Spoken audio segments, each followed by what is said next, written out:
Hey, this is Ian Hoey, and welcome to Doesn't Wreck Me.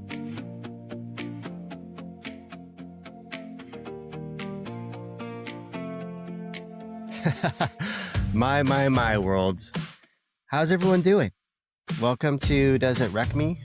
It's Ian Hoey here, just your friendly neighborhood podcaster, eager to see the new Spider-Man movie, obviously, and very, very inspired, actually. So much so that I'm going to riff this entire episode. And what's funny about that is I have two other episodes I've archived, including one with an awesome guest, a colleague of mine named Ryan Connors. But I just feel super inspired and I feel like sharing what I'm thinking because that was the whole idea of this podcast in the first place. I'm kind of over thinking too hard about it. This should truly be very conversational because here I am, just a random guy, or maybe someone you know personally or casually, and I just go through it. Life has tried to wreck me. It doesn't wreck me, the whole podcast in its essence. And here I am just hanging out with you in your car, in your headphones, wherever you may be, and whatever you may be doing. I hope it's awesome, honestly. So today, I actually just made it out of an entire month that tried to wreck me but didn't. The irony, right? That's why it's taking me 3 or 4 weeks per episode, which won't ever happen again. Honestly, it'll be very consistent after this point. But I have so much to talk about. And I just want to start with a word. It just felt like it needed to come out of my subconscious into my conscious and create space. And that word is possibilities, or the word possible, or just possibility. Because here I am, 42, turning 43 soon in about a month. And I've had several occasions where I thought there were no possibilities left. If you listen to my first episode, I kind of walk through my life. And honestly, there's so much more. There's so much more within that has made me who I am. And there's so many struggles that I didn't speak about that are hyper personal that I'll unpack one day. But there's a lot of moments in my life where I've sat there and just thought, this won't get any better. It just won't. And I know there's a lot of people in this world who feel the same way. And I'm starting to realize that it doesn't matter if it's something as small as tweaking an ankle and you play sports and you have to sit out a bunch of games, or having a friend of a friend who's passed and it indirectly affects you with grief, or dealing with a family member who has cancer, or dealing with cancer yourself. There's this really unique thing that we have as human beings where we all experience life in different ways. And you'll never find anyone who expresses, sees, absorbs, experiences life the same way as you, although they may align pretty closely on beliefs, likes, dislikes. But the reality is we're all so different. So a lot of that pain is very relative and relevant to each other and may feel the same to those individual folks. Some people may experience trauma and pain from speaking to a room full of people, which is notable. And if you Google it, is actually a thing. Public speaking scares people to death. They'd rather die. It's a crazy thought, right? So in each one of these scenarios, it almost feels like it's impossible to feel better. There's nothing possible, but there's so much possibility to life.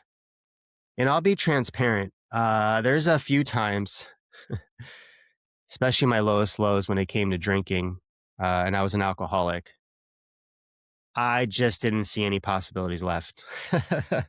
It's actually tough I laugh, but it's tough for me to think back to those moments because they still hurt.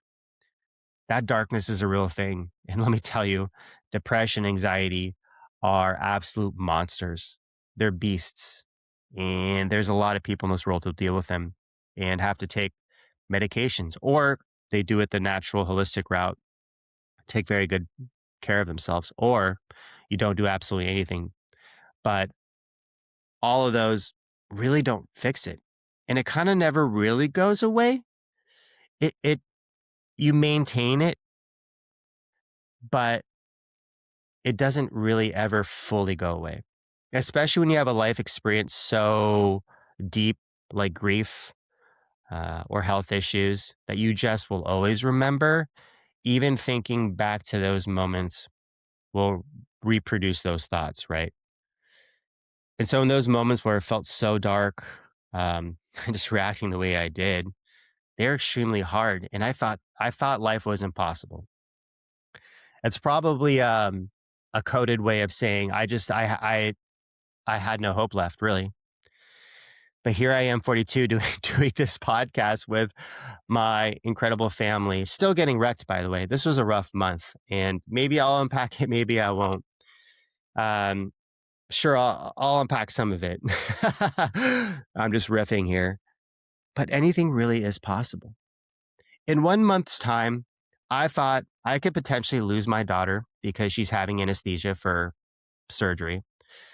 I spoke to a colleague of mine whose two daughters are having kidney failure and will have to go through dialysis, that are very young, barely out of college. And I spoke to another colleague and friend who's in remission from Crohn's and had a brain tumor that she's surviving from, the surgeries, the whole 9 yards. And they all had smiles on their faces afterwards. Is that like crazy to think?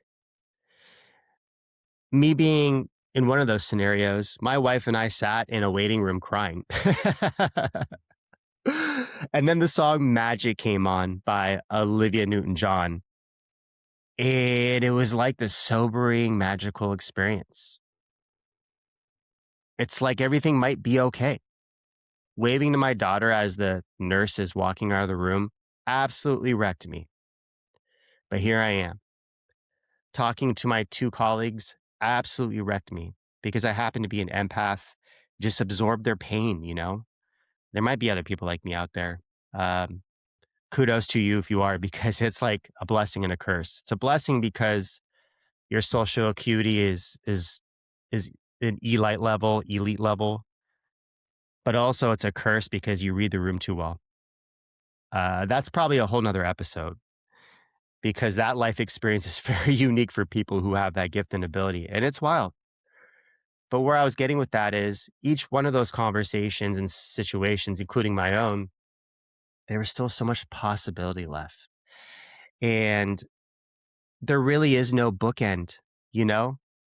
Bookend, I argued the bookend isn't even when life ends.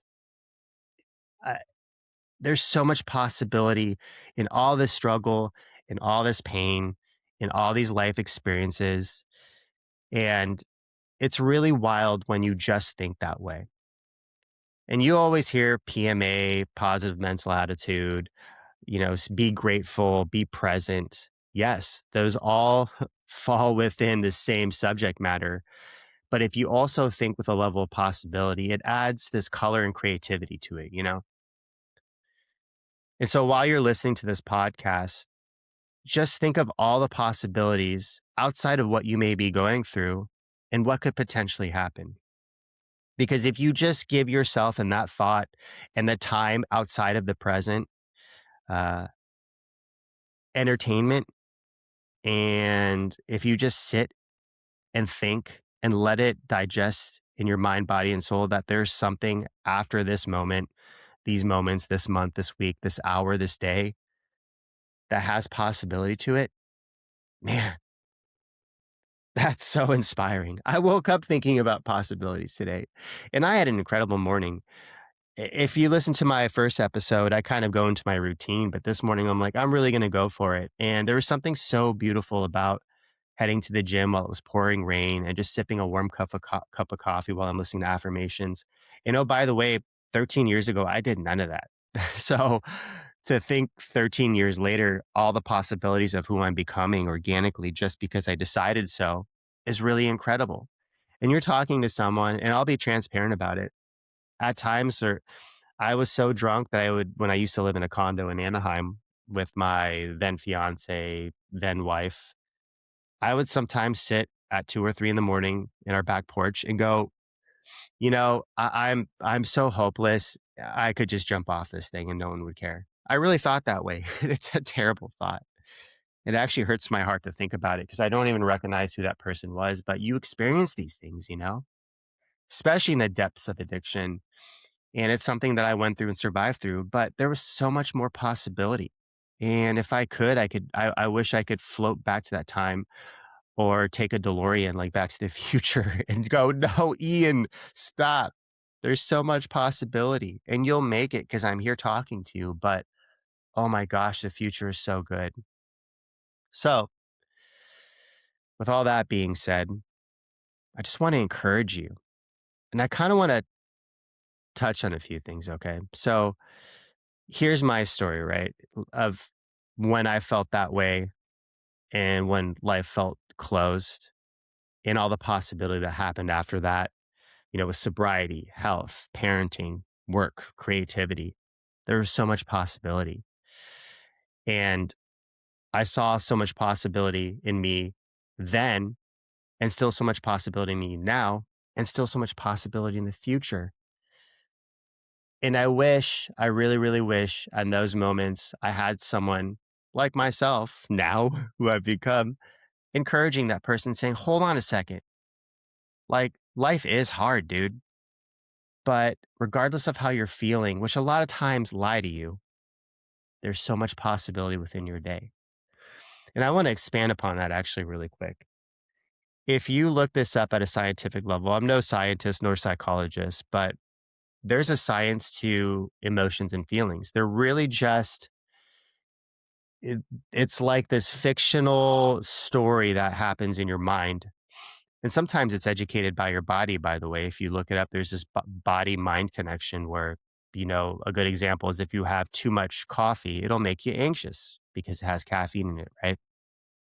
Or if you're dehydrated or you don't have enough iron or magnesium or whatever it may be, these small things, even at a body deficiency level, will educate how you feel. And it's really wild that we're so complex that this happens all the time to people. You always see those memes or those videos where it's like, "Oh, you have a headache? Drink water." Well, your emotions are kind of the same way. You kind of have to stop them at the door sometimes because you don't know if it's your body telling you that you're just missing something or deficient in it, or if you're just allowing your mind and your subconscious to run amok and you're creating all these stories and scenarios in your head that aren't true or don't even exist. And that's a real deal thing. And we all deal with that, even sociopaths who have a good way of just masking and controlling and not feeling really anything. Um, and it's wild to think. So you got to stop those things at the door. And maybe possibility is the best way to do it.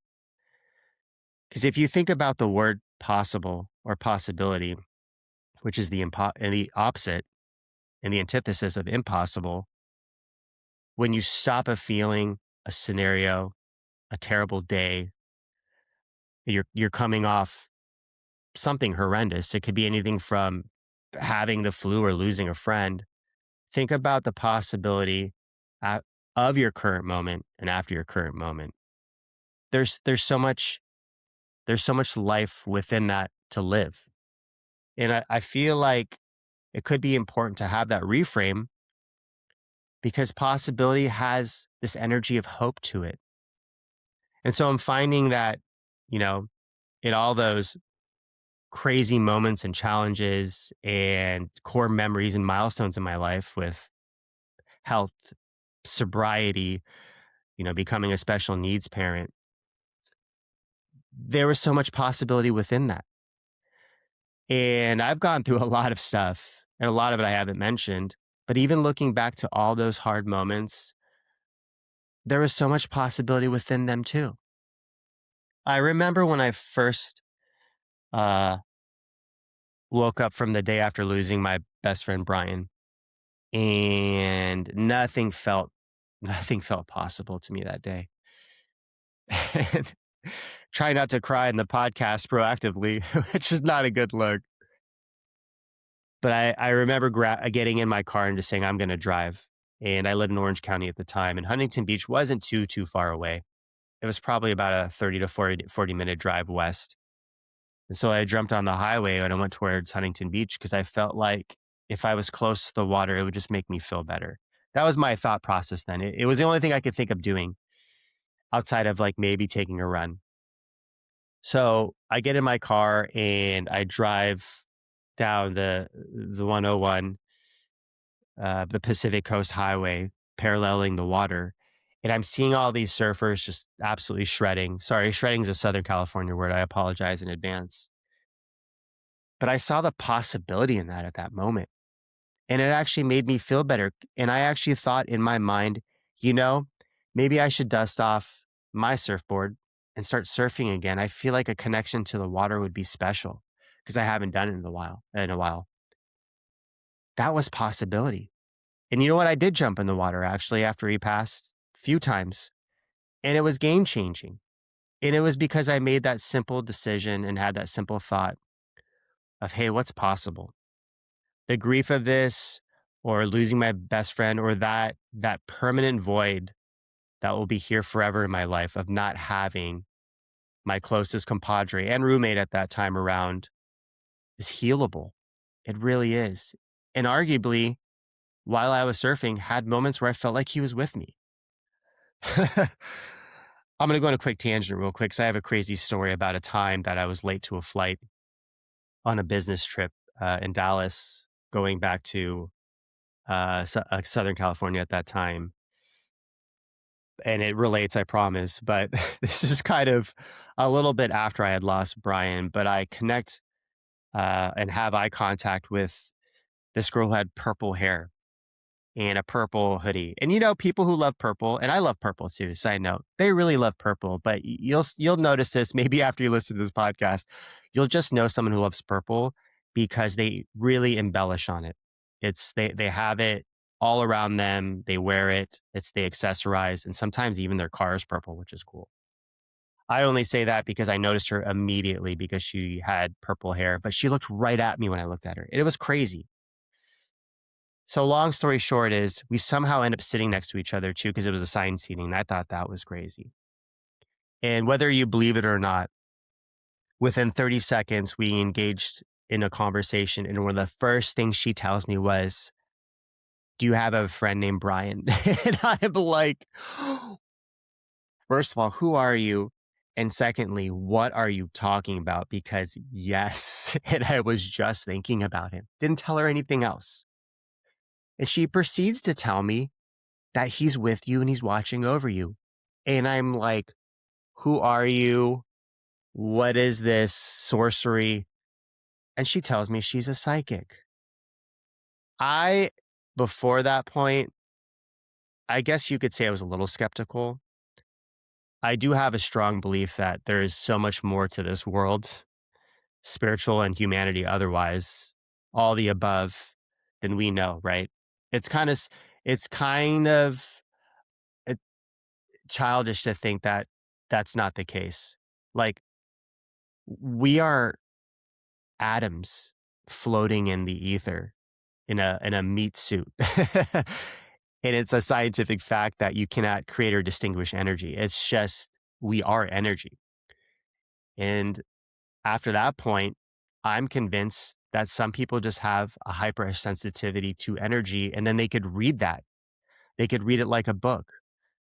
My family, to some degree, including myself, kind of had the same thing. And you know what? When I choked when I was 8 years old and thought there was no possibility, by the way, because I was physically choking and had to be basically resuscitated because I had stopped breathing for over a minute. After that moment, I feel like I could read energy very well. And like I was saying before, my social acuity is skyrocket high. Someone could come into the room with a smile on their face and have the worst day, and I will know. That's kind of how I had the two conversations with these two colleagues, and they kind of unpacked what they were going through because both were professional, but somehow I have this ability to shed 2 or 3 layers off a person's performative front. I don't know how or why I have that ability, but all I know is I'm supposed to leverage it for good. And it's the reason why I have this podcast. And so there's even possibility in that. I think about it all the time. And I'm just going to throw it out there too and acknowledge you real quick if you're listening to this. If you're ever going through something, please jump on my website and send me a message. I love talking to people and I want to hear all about it. I honestly just want to listen, and maybe it'll inspire a future show where I'll have an aha moment, kind of like this one, that it will help other people if I speak about it. And so I am talking about possibility because of exactly that. I thought I was going to lose my daughter, and I had 2 conversations with 2 people who went through some extravagantly painful things and challenging things and currently are, including my colleague who has 2 daughters going through kidney failure and having to do dialysis. And they still are encouraged with possibility. The possibility of continuing to experience a life with her daughters, or encouraging others that she made it through a brain tumor and proactively is in remission for Crohn's. And I have colitis, which is similar to Crohn's. So her and I resonated immediately when she told me that. But there's something profoundly beautiful when you think with possibility, because I almost feel like that emits from you like an energy. Other people who want to know that everything is possible will kind of sense that you are just living this life of possibility, of positivity. They almost feel relative in like the same thing, where positivity is just a state of being, where possibility is you're looking beyond that too, of like, with that state of being, what can I do? I can do anything, right? And so with those 2 conversations and everything I just unpacked, it helped me see beyond like my current moment, or those lying emotions or thoughts that I have in my head. It made me see beyond the day before or the day after, or even the fact that I was sitting in a waiting room with my wife praying that we wouldn't lose my daughter to anesthesia. And really quick, for some context, the reason why we were so heightened is because my daughter is 7 years old with Down syndrome, special needs. Um, had to offer up a cardiogram from when she was born just to check her heart, because typically kids with Down syndrome are born with heart defects and are very sensitive with that specific body muscle. I'll just put it to you that way. And also, they tend to have um, a smaller airway. It just, whether it's their glands or it's just, there's a lot of things you have to worry about. Okay. Not to jump into too much detail, because if you are not a special needs parent, this is all news to you. And there's a lot of complexity and complication to it. But the risk of her potentially passing away, I hate to even say that, from being put under, are a little higher than usual. So, of course, as a parent, even without special needs, this is a concern. But with special needs, just heightens that concern. And so, thinking with possibility was the only thing I could do. Even had to take a walk outside that waiting room. But with that being said, also with the 2 conversations I was having with my 2 colleagues, to see the possibility in their eyes made me feel like anything was possible too. And I was just coming off the heels of being put in that waiting room with my daughter, my wife, and having to go through that and not feeling like much was possible at that point. But then having all those back to back, I'm just inspired that maybe anything is possible. And I also feel like, tell me if I'm wrong, or email me, I guess. If you carry this thought of possibility, doesn't that inadvertently create more possibility? Because I think of it this way. I'm not sure if you've seen this visual meme online, where you have this person, or 2 people, I should say, sitting in a bus. And on the right hand side, you have one person looking out the window and it's a beautiful sunny day, right? And then on the other side, you see someone looking out the window and it's storming and they're upset and they're sad and they're on the same bus. but they're seeing two different things. So I almost feel like if you live in possibility, your view out that window is a wonderful one. You just see this beautiful environment and anything's possible. Hey, look at that river. I wonder how cold the water is. Or that trail, how beautiful that walk could be. Could see a deer, could see a cardinal. How wonderful of an experience.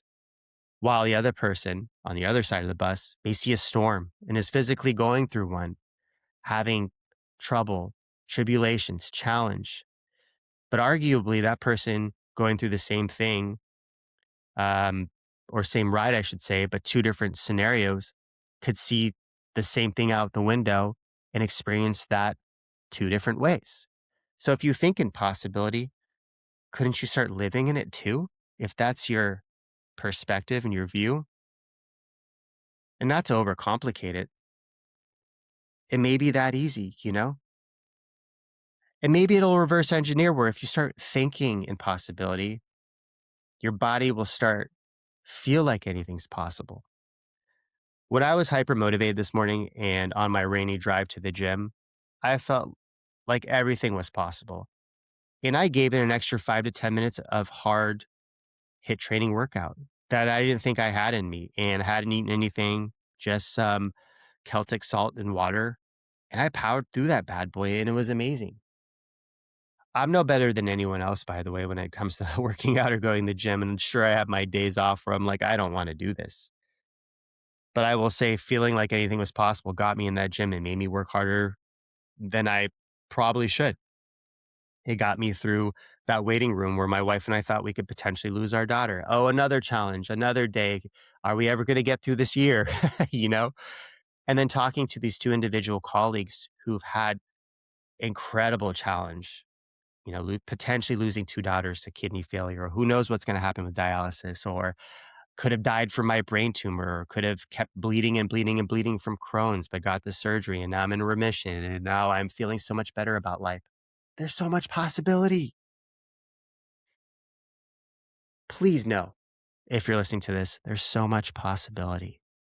And so this episode, I really just want you to feel that regardless of what you're going through, feel like there's so much that is possible. Okay. Possibility is not certainty. It simply refuses to declare the story's over, right? So think of it that way. And sometimes other people hold possibility for us until we can see it ourselves. And I felt like I continually saw it in myself when I had those two conversations. And even after that, speaking to the desk clerk at Planet Fitness today, his name is Adrian. He had such an incredible smile on his face when I walked in.